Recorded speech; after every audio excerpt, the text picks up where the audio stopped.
وإذا الله قصد الإيمان بالله الواحد الأحد والرسالة المحمدية، طبب هذا الثابت الفكري شنو بعد؟ تقولوا لي لو أقول لكم، تقول لي لو أقول لك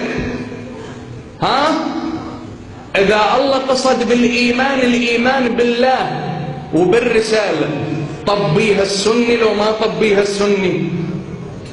وصرت مطالب بالحفاظ على الأخوة معاه لو لا؟ أمام الله مطالب، إنما المؤمنون إخوة.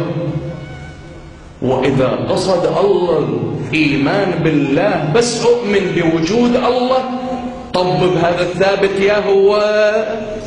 تقول لي لو أنا أقول لك الكتابي، وضحت الصورة لو ما وضحت شبابنا؟ شوف، إنما المؤمنون إخوة. إيش قد ما تغذي الأخوة، إيش قد ما الأخوة تعطيك عزوة. إيه؟ إحنا اليوم نريد نرجع حقوقنا من الباكونة، تمام لو لا نريد لو ما نريد؟ تريدون لو ما تريدون؟ تحتاج عزوة. رجع أخوتك الإيمانية ويا باقي الشعب.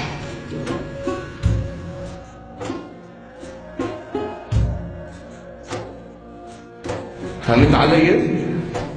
الأخوة تعطيك عزوة. احنا اليوم نريد عزوة، ما عندنا عزوة. شلون نصير عزوة؟ من ترجع أخوتنا مع بعض يقومون يخافون من عندنا، يقولون دول صاروا واحد جسد واحد، بعد ما نقدر نطبق طائفية بنصهم ونفرقهم بعض عن بعض. في دول عينك افهم على يا وتر دول يدقون، دول السلطويين، دول شياطين أعوذ بالله منهم اخواني، أعوذ بالله. كلكم اخواني تعوذوا بالله من السلطوي الرجيم. بل شوف السووا بكم، باوع حالك باوع. بلد خير من الله، خير من الله، وين ما تحط ايدك خير. باوع حالك.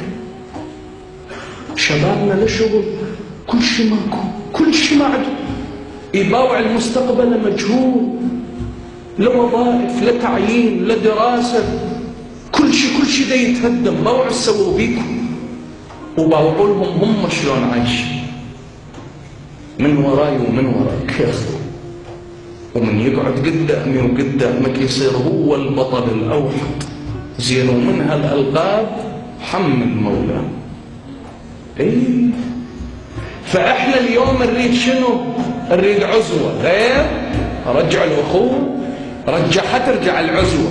الأخوة تعطيك العزوة، تعطيك الناصر، تعطيك الحق، ترجع لك حقك، تعطيك الهيبة. مهيوب أنت، عندك أخوة ما يعوفوك، بينما من تفقد أخوتك الكل يستضعفك. تمام ولا لا؟ لأن يقول ما عنده أحد ينغر له. هواي فوائد الأخوة، كل شهوة. وأجمل ما في الأخوة إن ذهبت ستجد أخا يذكرك. صح لو لا؟